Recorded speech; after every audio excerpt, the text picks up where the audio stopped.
Hey guys, back again with another Tactics Talk 40K.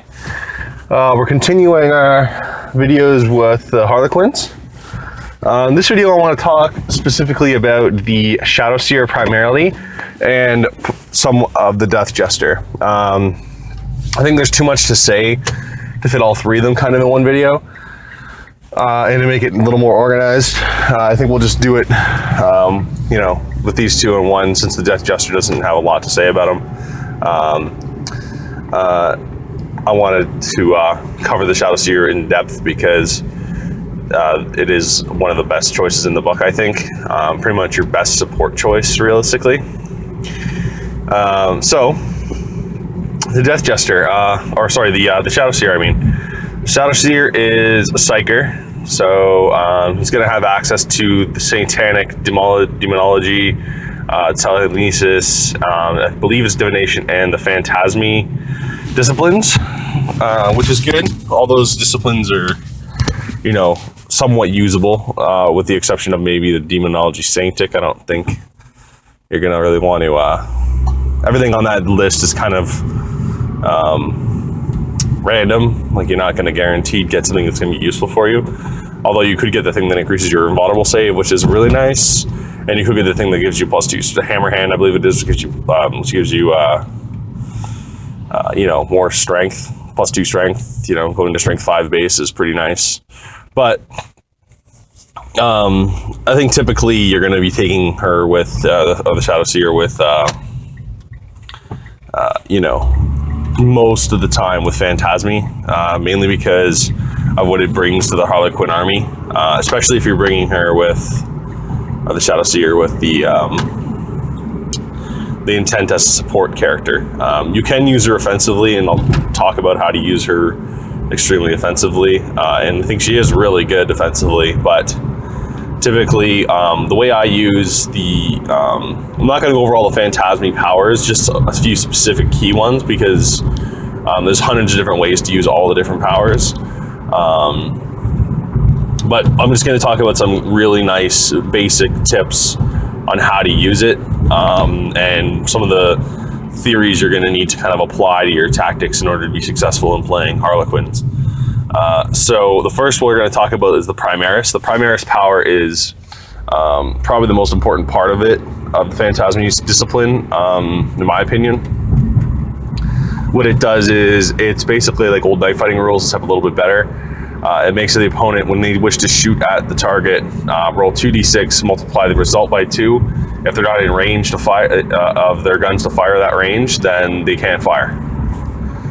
So that's a real nice thing. It's not like they can just switch targets if they roll the dice and I don't make the shooting range. They fired. They don't get to just shoot at something else at this point, which is really nice. That's basically like a deterrent from your opponent even trying to shoot at you. Realistically, unless that's the only target to shoot at, he's really not going to be bothering to shoot at that unit now. Now, the only negative side to this is that obviously if they have other things in range that you don't want to be fired at, they're going to basically get fired at. So expect, to be fired at the things that you weren't expecting them to fire at. So, for example, what I mean by this is, if say you have some jet bikes within 24 inches of a gun line, and you have some Harlequins that are 18 inches from the gun line, you were expecting them to try and shoot at the Harlequins and maybe fail a couple shots. Well, a smart player will just shoot at everything they can possibly shoot at the targets that they know they don't have to have a risk of not shooting at, and potentially wipe out that target. So you got to be really kind of careful about when you use the power. Obviously you should always have the power on, and obviously you can get the power off enough where you can have it on like most of your units. But things like jet bikes and your Star Weavers and Sky Weavers and stuff like that won't have the ability of getting this power. So you got to be very careful about where they are when you cast these powers, especially if you're playing against like a long-range gun army, like the Tower or something like that. Like, you can really get in some nasty situations where they will focus you down. So this power is fantastic, really. It really is like almost like a mini invisibility. It's almost somewhat even better, because if he fires and he doesn't get the fire, he basically just wasted a whole round of shooting. And it's one of those cool kind of ways to play, because it makes it so your opponent needs to kind of get closer to you. So if you are playing against like a heavy gunline army or an army that just doesn't want to fight you in close combat, they're going to have to start moving closer in order to shoot you.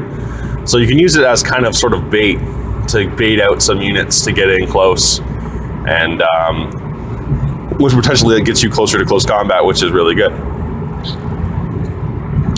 So that's one of the best I think that's probably the strongest part of the Shadowseer, mainly because you can just take her as a level 1. You get that power because it's the Primaris, as long as you take 1 point into Phantasmi, and then you get like kind of a bonus power that you get to roll on that chart as well with, which all those powers are, sometimes they're useful, sometimes they're not, but most of the time they're overall, the discipline is pretty powerful. Go ahead. That's the most basic way to take her with 60 points. You get that power and something else that's a bonus. There's nothing wrong with that. It's a good, cheap defensive tactic. I've done it many times, especially if you're going to try and fill out that formation, the Kregorich Revenge formation. I think you need like 3 of each elite type, and then you need like 3 troops and 3 Skyweavers and 2 units of jet bikes and a unit of Void Weavers, and you get all kinds of nice little bonuses. I think that unit formation allows you to reroll 1s on your vulnerable saves, which is nice, especially on the Solitaire. But overall, it's just kind of nice. It's not really. It might help you a couple times throughout the game, and yeah, it's okay. But that's pretty good on the Shadowseer. The Shadowseer is kind of nice as well for the fact that she has the Miststaff. The Miststaff is, I believe, it's +2 strength and AP 4, so it's basically like your power mace. But normally, in most cases, if you're playing like Marines, a power mace is kind of wishy-washy. But in Harlequins, a power mace is very useful. Mainly because +2 strength, even if it had no AP, is still really nice for a character that has 3 base attacks, 4 with the close combat and a weapon. So for a character that's got 4 close combat attacks to be all of a sudden +2 strength is pretty nice. It is only AP 4, but I mean that's still useful against a lot of other things, like if you're playing against Necrons, if you're playing against Tau or Guard or other Eldar. Those are that's going to be a useful weapon to have. And the fact that it's just a free thing that she gets is really nice. Also considering the fact that you have Furious Charge as well, so you have the potential to be Strength 6, which now all of a sudden you're instant deathing, stuff that's Toughness 3, which is really nice. I mean, there's nothing bad about that. I think that the fact that she's got that many attacks, 2 wounds, at that good of a weapon skill and that good of an initiative, with that many attacks, with that kind of a weapon, 60 points is more than fair. Even if you didn't get the powers off that often, I think it's more than fair for she's definitely pointed well. I think that also the fact that she's got the Phantasmi grenade launcher, which is a very good, useful utility piece as well. This makes it so a unit that gets hit by it has to take a a pinning test. If they fail, then they have to suffer a wound with no saves. I think it's vulnerable saves only, and then it makes them pinned. So that's pretty damn awesome. Considering, it's only strength 1 blast. It's not going to do any damage, but all you have to do is hit it. So all that blast has to do is hit the target, and you could be pinning the target, potentially charging a big units of flamers or something like that, which is really good. Especially if you were coming across like maybe a big unit of Burning Boys. You have like almost no way to deal with them without shooting them down. So if you needed to, in a pinch to charge them, you could always pin them and charge in and not have to get overwatched by all those flamers. Or even just in general, not being overwatched is nice, especially if you even got 1 or 2 flamers. Like 2 flamers and you need a tactical Marines, for example, is still deadly, or even a guardsman even. Like I would be hesitant to charge a unit that has like 2 flamers in it, because you're going to lose like 3 Harlequins just for charging. So definitely good utility there. Field them like that, you're going to have quite a bit. They're not going to do amazing, game breaking, shattering stuff for you, but they will definitely give you a little bit of an edge and help keep your Harlequins alive longer, which is essentially what you need because they are extremely fragile. Another power to mention is they definitely have that stealth enshrouded, that anything within, I think, 18 inches, which is another fantastic power, especially if you have like a big unit of jet bikes or something like that. Putting that on them, giving them a 2-up Jinx save, especially if they have the Zephyr Glaive, so they can be charging with Strength 5, AP 2. That's a really useful power for them to be thrown on, especially if you get a turn 1. You know you have that power. You deploy them with your jet bikes nearby. You pop them stealth enshrouded. You move the jet bikes, 32 inches plus 12. Like all of a sudden you're like in charge range next turn to be almost guaranteed making the charge. And then now that you're jinking, you don't really care, because when you jink, you have a 2-up save, and if you're from that formation, that gives you reroll Jinx saves, and all of a sudden you have a 2-up rerollable Jinx save. Pretty damn fantastic. Like, you're pretty much not going to lose a single Harlequin bike at that point. And that's scary to an opponent to deal with. Like, basically, his only good option to deal with them is like either flamers. Hopefully, he just didn't move them in range of any flamers, or to charge them with something else, countercharge. And even then, most people won't want to countercharge them with even tactical marines, because, first of all, you're going to go first still. You're not going to get your Furious Charger. You're still going to be, AP3, cutting down Space Marines pretty easy. You're going to kill like 3 or 4 Space Marines. He's going to have to kill like 2 of them, 2 wounds before he does any kind of real damage, if you think about it, because they're toughest 4 with 2 wounds each. So he needs to do 2 wounds before he really weakens the firepower. And then at the end of that phase, you can just hit and run and then charge into them again and wipe them out. Like, it's not going to really matter too much. If anything, you just helps it. If anything, that unit might be so thinned out, he might just ignore it and go to the next unit. All of a sudden, you have 2 units that are like, one of them is completely dead and one of them is severely crippled, So it's really hard for people to deal with stuff like that. And I recommend, if you get the opportunity to do it, the Shadowseer, I recommend you just do it. There's no reason not to. Especially since the jet bikes are so expensive, you need to get them to get some big points right away. And when you have a unit that's like that, they're a big threat, and people who get scared will dedicate a lot of firepower to them to try and take them down, just because they know that they're going to be losing units. And that's a funny thing about Warhammer 40,000. Something to mention, just like in tactics in general. Fear tactics are like a big part of 40k. And the reason that this is true is because a lot of people have a model or a unit that like they love, that like is like the unit that they're there to play with that day. And although it's kind of a mean thing to do, a lot of times I find if I know that this is a unit that you like, that this is like your unit, that like this is like your fanboy unit, like this is my favorite unit, like this is the unit that's going to do so much work for me, and blah blah blah, and you take that unit out right away, you almost pretty much cripple your opponent. I've even had people give up, because they lost that unit. And it's like, I understand like that unit was like important to you and it was a lot of points, but the game's not over. Like, just because you lost a unit that you just liked, like for example, I'm a Dark Eldar player and I really like my Incubi, and like all of a sudden turn 1 I come out with my Eldar jet bikes and kill all your Incubi. Well, yeah, you're not going to be happy about it. I wouldn't be happy about it either, but I wouldn't be giving up, because there's no reason to give up. Like, there's no reason, just because you lose 1 unit and you rolled badly. Like, he could roll badly and all of a sudden the game swings majorly in your favor. And I've pulled off wins where it looked impossible on turn 2. But enough of that. Basically, what this means is people will dedicate like firepower to things that are not ultimately shooting at you. So, for example, say he's got a unit of Devastators with a bunch of heavy bolters. Heavy bolters normally, jet bikes is normally a good target, but when they have a 2-up Jinx save, all of a sudden that target just becomes pointless. That target you're not going to do any damage to, unless there's nothing else for those heavy bolters to shoot at. I recommend that they shoot at something completely different in this situation. I would just let the jet bikes go in, charge, do some damage. Next turn they're not going to have their Jinx saves. Then go ahead and dedicate a whole bunch of firepower to them when they have, and then force them to jink again. and take some casualties, because there's no reason to dedicate firepower to something that's not. Excuse me, it's early morning. Dedicate firepower that's going to be ineffective against it. You got to make sure that when you're shooting at the target,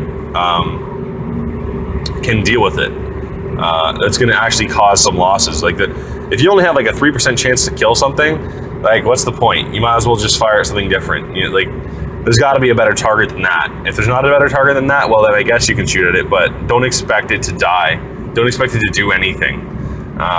Even when you think about it, I'm going to roll 4 heavy bolters. That's 3, 6, 12 dice. That's 12 dice coming at you at strength 5. So they're wounding on 3s, hitting on 3s, typically. I mean, yeah, that's a lot of damage. That's a lot of wounds. You're probably going to dish out at least 6 or 8 wounds. But on a 2-up save, you only might get 1 wound through, maybe nothing. Especially if it's a 2-up rerollable, I can almost guarantee you got nothing through. So you got to be very careful. You got to just because you're afraid of something doesn't mean that, and it got into position doesn't mean that the game's over. Because you can't look at it so two-dimensionally, because so much stuff can go wrong. Like I've lost jet bikes just from dangerous terrain tests, like just jumping over stuff. Like it's crazy. Like I mean, I don't think the Harlequin jet bikes I've ever had, but for example, I've had regular Eldar jet bikes just died in dangerous terrain. It's totally happened to me many times. So and I've had them just run away because they've lost too many guys, and all of a sudden they're off the table edge because they're moving 3d6 run, and it's like, well, there they go. It's like there goes the whole unit of something that I couldn't predict, right? Now people can say that you won due to luck, or bad dice. But that's the thing, is that I chose to move in dangerous terrain, and I was therefore willing to take the risk of losing the unit that way. And because I didn't foresee that happening, that was my mistake. It wasn't necessarily the dice. Yes, obviously, it's going to ever happen if I roll a 1, then again followed by another 1 or 2, and then I fail a leadership test. So obviously the odds are very low, and I knew the odds were very low. But that's still my decision. I could have not done that and done something differently that turn and been safer about it. Now, they wouldn't have been useful that turn if I was safer about it, but, that's just the way it is, right? That's the risk you take, and that's just the way that's the way dice games are. You can't predict everything. And you know what? I like that, because realistically, if you think about, even in general warfare, you send out a certain unit of troops to take out a certain enemy, and even though that's the perfect tool for taking out that enemy, they can come back, they may not even be successful. It could happen. And that happens in warfare all the time. It happens. Sometimes things just go wrong. Sometimes guns jam. Sometimes guns jam, and all of a sudden, our guns aren't firing. Oh no, what do we do? And it's well, I guess we're dead. And it's true. It happens, right? And sometimes they're human. They're supposed to be living beings. They could have an off day. It definitely needs to be represented somehow. That it shouldn't be perfect all the time. Now, obviously, some of the god crazy heroes, they obviously wouldn't be having a bad day in fluff wise, but they have to represent it in some way. They have to have the unpredictability in there somewhere, and you can always adapt to the dice. Usually, if the dice are just not working for you that day, sometimes it just happens, right? It's just the way it is. Typically, your opponent will know that's what's happening, and it's nothing against anyone. You can still pull off a fun game even though you're rolling terrible, and I've had that happen to me many times. I've had fun games that have turned out really well in the end. Sometimes I've even resulted in a tie, and I've rolled terrible all game.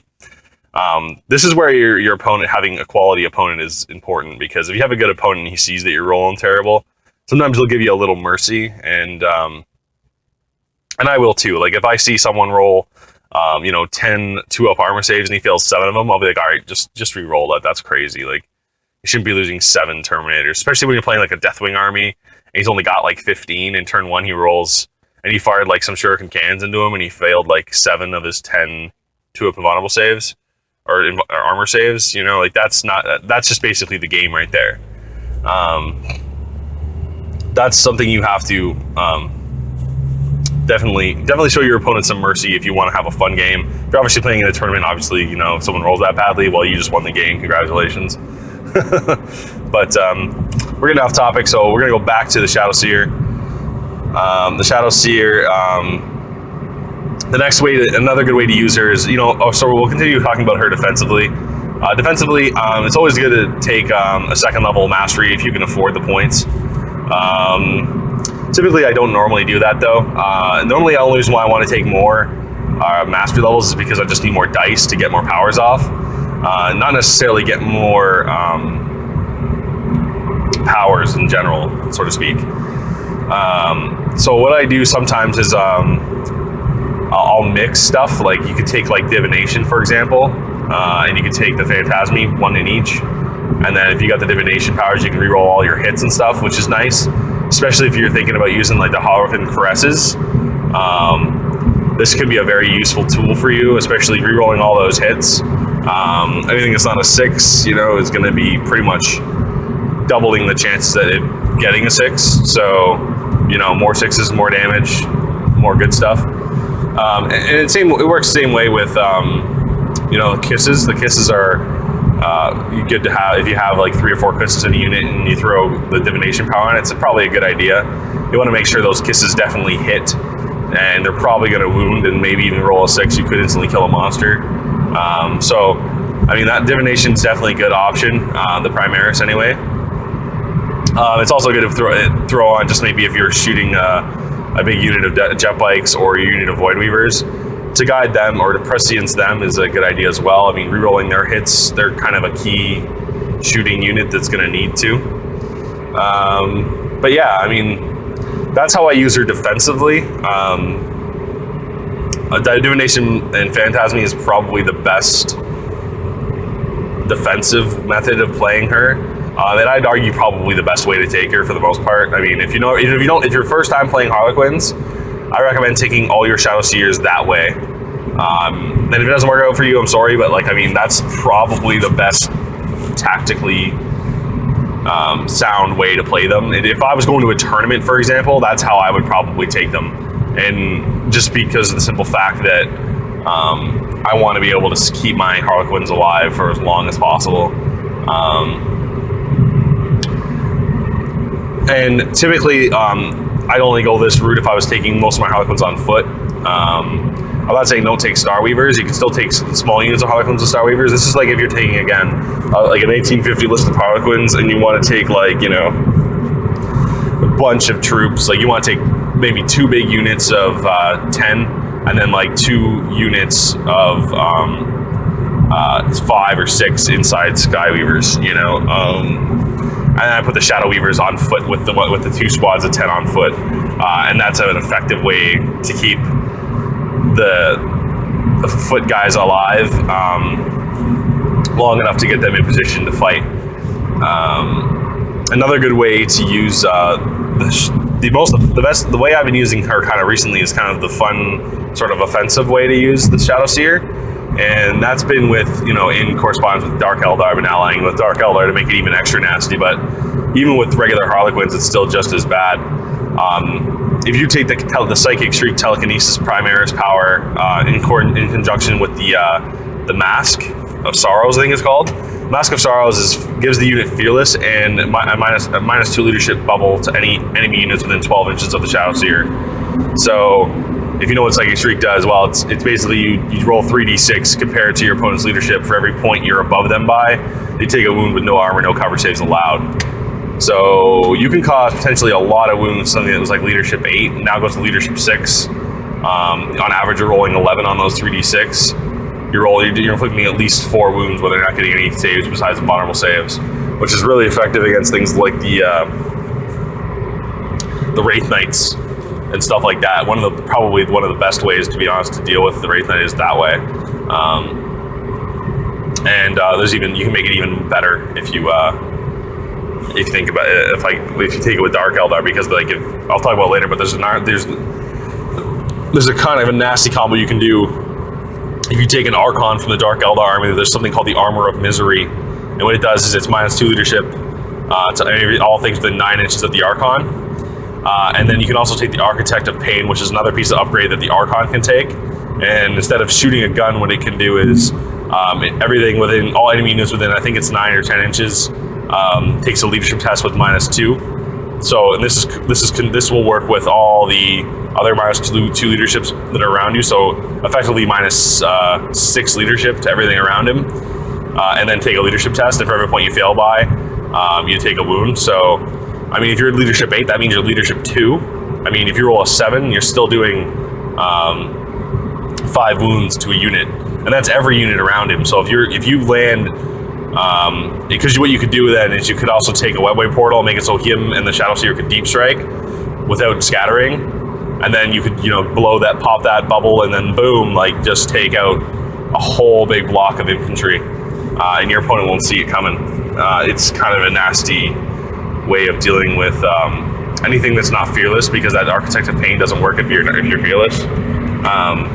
But yeah, if the Shadowseer also has the Psychic Shriek Primaris power, I mean, yeah, -4 leadership Psychic Shriek is pretty damn nasty. If you think about your only leadership 4, most things are only going to be leadership 4, taking 3d6 wounds -4. That's a lot. That could be potentially 10 wounds, which could potentially kill an entire unit or something. I mean, it is an expensive thing to do, because you're looking at 75 points for the Shadowseer, and roughly just under 100 for the Archon. So 100 points or 175 points, and again, you still have to get the psychic power off. It's kind of a big risk, and also the fearless. If you're playing against the fearless army, the Architect of Pain doesn't do anything, so you got to be very careful. Or if these shall show no fear, so it doesn't work on Space Marines either, unfortunately.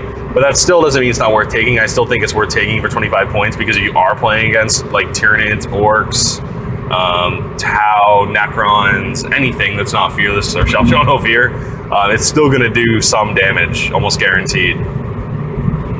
I mean, even Necron's leadership 10 to leadership 4, that's pretty crazy. That's a huge amount of leadership loss right there. You can even go even farther with the telekinesis. You can -2, I believe, with Terrify, I think it is, or -3. I don't even know what it is. I'm not sure if it's -2 or -3. But yeah, you can do some stuff that makes it so you can almost guarantee do a good amount of damage to somebody. Again, it's almost a throwaway unit. Like, that unit's going to be basically focused and killed right after, provided you didn't kill everything around them. But it is a really offensive way to use the Shadowseer. You can even essentially take 2 Shadowseers and put them with them if you really wanted to make a double Psychic Shriek, just to ensure that you definitely cause more damage. If you're playing against a lot of Wraith Knights, I recommend you try it. It's a really good way of taking them out, like, pretty much as soon as you need to. And since you're deep striking, they're not going to be able to stop it.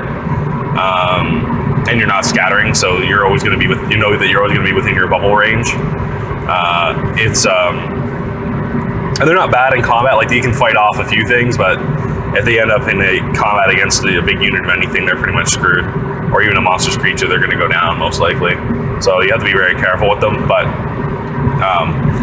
if you land 2 Psychic Shrieks on with -4 leadership on a Wraith Knight, you can pretty much almost guarantee that it's dead. And that's more than what those guys are worth. So it's a really effective way to deal with a Wraith Knight.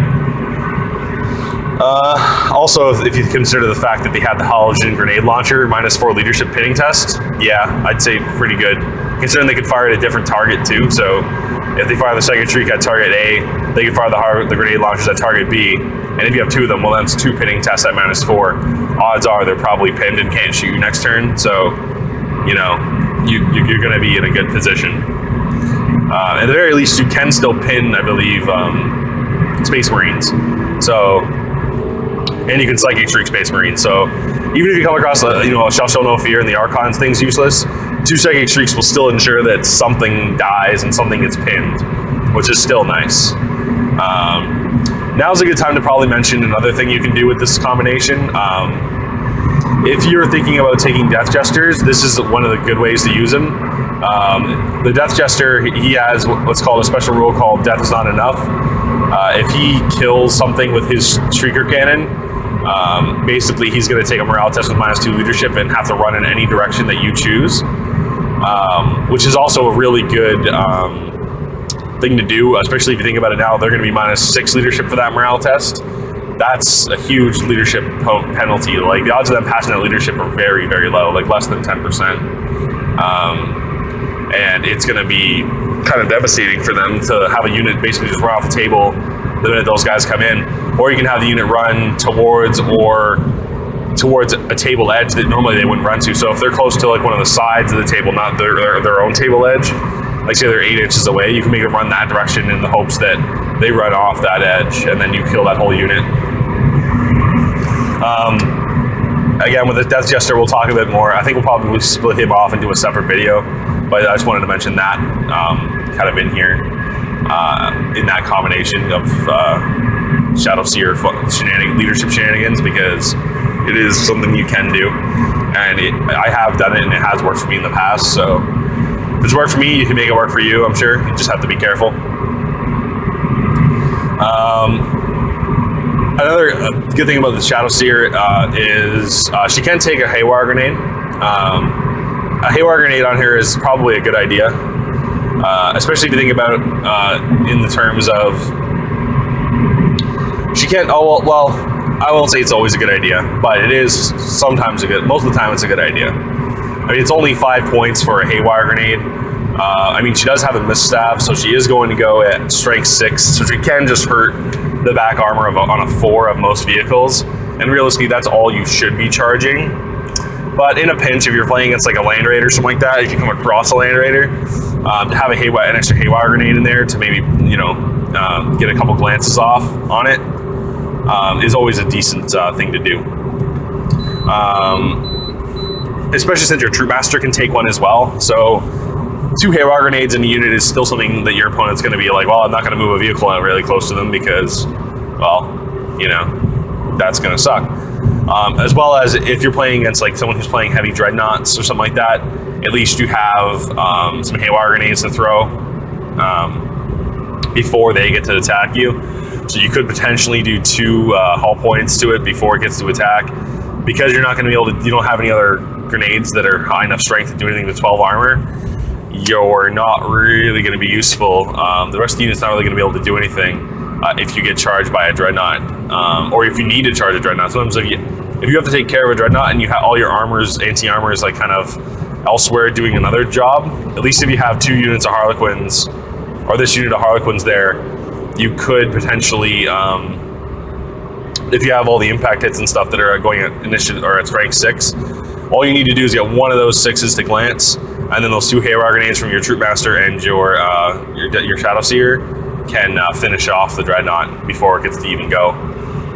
So I recommend you try it if you got the points. Again, I'd say the Haywire Grenade's more important than an extra couple special weapons in that unit. Like if it's between you taking an extra Caress and 2 Haywire Grenades, I'd say take the 2 Haywire Grenades. Or if it's between like even if you have to drop one of the special weapons, I would just do it for an extra Haywire Grenade here and there. They're going to be just give that unit the extra multi-purpose that it needs. Because Harlequins don't have a way to deal with a lot of things, Haywire Grenades are fantastic in this edition, considering you can actually hurt Wraith or Super Heavies and Imperial Knights and stuff like that. If you come across an Imperial Knight army and you don't have any Haywire Grenades, you're going to be in trouble, because there's nothing you can do against them in close combat, really. They're going to tear you apart without Haywire Grenades. And even then, they're still probably going to cause tons of damage to your Harlequins, but at least you're going to get off, maybe a glancing hit or 2 that they don't get immutable saves against in close combat. Yes, you're going to have your jet bikes, hopefully with some Haywire launchers, and your Void Weavers with some Haywire launchers, but even then, you're going to still only cause a few hull points with them a turn, and he's probably going to get past a few invulnerable saves, and it could take you a lot to take down one of those knights. And if you have a couple units of Harlequins, let's say you have 2 units of Harlequins with Shadowseers in them with Haywire Grenades, 4 Haywire Grenades is still a lot of damage to a Wraith Knight. It could be the difference between destroying the thing and not, but The only downside is when you do destroy that Wraith Knight or that Imperial Knight, you're going to be taking heavy casualties, because when it explodes, if it doesn't scatter too much and it hits your Harlequins, yeah, you got to be really careful. It'll kill the whole unit potentially. Especially if you get hit by that D-Blast, you get no. Well, you could potentially get no vulnerable save against. It could be bad news. This is again one. If the Shadowseers are there, hopefully you were able to get off one of the shrouded special rules, stealth shrouded on one of them. At least they'll have a 4-up save, possibly. But probably not. You're probably going to just take the full front of that damage. But hey, if you kill a Wraith Knight and you lose a whole unit of Harlequins for it, it's not a big deal. Or you probably won't even lose the whole unit, because it's not going to wound all of them. You're still going to save a few of them. You probably lose more than about half the unit though. But still worth doing if you're taking out a 380 point, Imperial Knight. It's definitely a big blow to your opponent. Typically, a big chunk of his army is gone. Even those 2 units of Harlequins could be almost on par with the points value of that Imperial Knight. So, I mean, it's not a good decision, but in a pinch, you might have to. It's better to have an answer than have no answer when it happens to you, because it will happen to you. It's happened to me, so I haven't played that many games with my Harlequins, and I don't play in a heavy Imperial Knight meta, and I ended up coming against 2 of them in the tournament, and I was happy I had my haywire grenades, I'll tell you that. Now I take my Harlequins in squads of 6 or 5 plus the Shadowseer, so it worked out pretty well for me. So I didn't lose very many when they charged. So I ended up charging, causing I think they actually caused like 1 glance with a caress, and then I ended up doing 2 haywire grenades worth of damage, and yeah, it worked out for me. But I also had to charge a 2nd unit, I believe, into them and fire all my jet bikes into them in order to get rid of that Imperial Knight. But yeah, it's definitely worth doing. Other than that, there's not much more to say about the Shadowseer. The Shadowseer is definitely, like probably the best elite in the book, in my opinion. There's no reason. If I'm going to take elites, unless I can't fit a solitaire, if I can't fit a solitaire, I'm definitely taking a Shadowseer. And realistically, you should always be able to fit pretty much both if you're taking only Harlequins. The only time where you won't fit both is if you're playing them with allies, or if you're playing with some specific formation that doesn't allow you to take a solitaire. Obviously, you can take Unbound and still take a solitaire, but typically, Bound is sort of like the thing. Although you don't really lose anything from going Unbound. Like you can still have a CAD detachment with an Unbound or allied detachment. So it's not like you lose your formation bonuses as soon as you go Unbound. You just lose, I think it's objective secured. So if you're not going CAD anyway, then it doesn't really matter. But for the most part, people aren't playing with Unbound lists. People don't like playing against them, and people don't want to bring them. Although I believe Harlequins Unbound is a fair statement to do if you're going to be taking Unbound stuff. If you're saying, hey, I want to take Unbound Harlequins because I just need to, I don't think anyone's going to, say, oh, no, Harlequins, no, they're too broken, they're too good. Like, they're an extremely difficult army to play. I don't think anyone who's played against them, most people have obliterated the Harlequin armies because they're Admech, I believe, is also another one of these kind of fits in the same kind of boat as Harlequins, except Admech I think are better than Harlequins. So I've been playing against Admech, and I don't think I've ever lost against them before. And that's just mainly because it was a new player who just started the game and started with Admech, and I was like, that's a bold move. I mean, I respect that you like them and stuff, but I mean, like, you're gonna have an uphill battle in terms of winning any of your games because they are not easy. And Harlequins are even more so difficult to play. Anyway, guys, thanks for listening. That'll conclude this. If you have any questions or any opinions of your own, please leave a comment below, and thanks for listening.